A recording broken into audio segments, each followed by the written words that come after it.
The reason why habits are so important, everybody, is because 40% of your behavior are what we call habits. Habits is simply a behavior pattern. We call them a loop, and I'm going to explain why. It's a behavior pattern that is stored in the subconscious part of the brain. You'll also often hear people talk about the basal ganglia. And the reason why you have habits is because your brain loves shortcuts. See, everything that your brain is doing and your nervous system is doing, we've talked a lot about this in other trainings, but everything that your brain and your nervous system is doing, it requires fuel. Just like your car requires fuel for you to be able to go from where you are right now to the grocery store, that's how it runs. Your brain requires fuel. And your brain has figured out ways to maximize the fuel and to be more efficient. And the way that your brain is more efficient is it learns habits and patterns.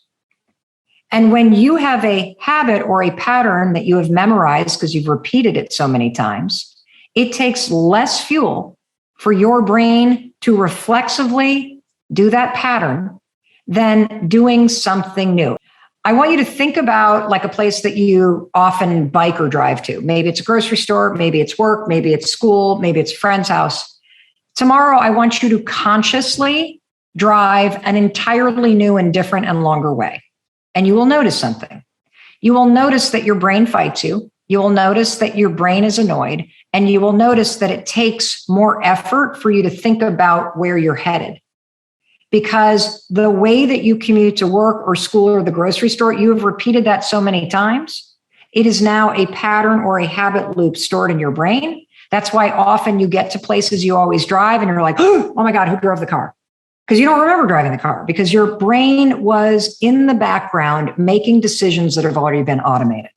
So the reason why that happens, just in summary, is because if you had to use your prefrontal cortex and focus on every aspect and every decision from how you pick up the toothbrush to how you hold a pencil to all that stuff, you literally would need to take a nap by 1 o'clock in the afternoon. You wouldn't be able to process that much new information. And so it's a way for your brain to take a break. It learns patterns, automates behaviors. So let me give you some examples of some habits you might not think about. Do you have a pattern or habit of things that you just go through in your house, reflect? You don't even think about it, right? You're not like, oh, it's time to lock the door.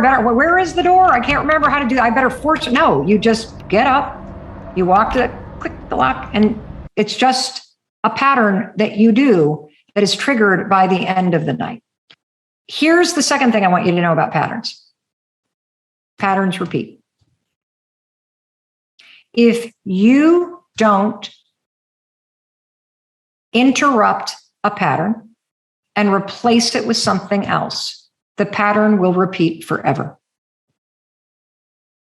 So learning new behaviors and learning new habits is a lot more about spotting the things that you don't want to do anymore and interrupting them and then replacing those old patterns with new patterns. And I believe that when you start to feel broken or stuck in your life, you're not broken. You have a pattern from your past that makes you feel broken based on where you want to go now.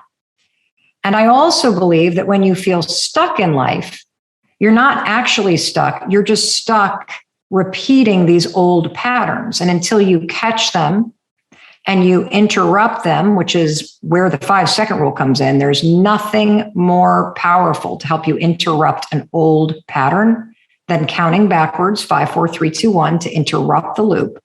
But then you have to replace it with something else. Because if you don't replace the pattern, what's rule number 1 about patterns? Patterns repeat. So you can't just break a habit. Technically, you don't break a habit. Technically, you replace it with something else.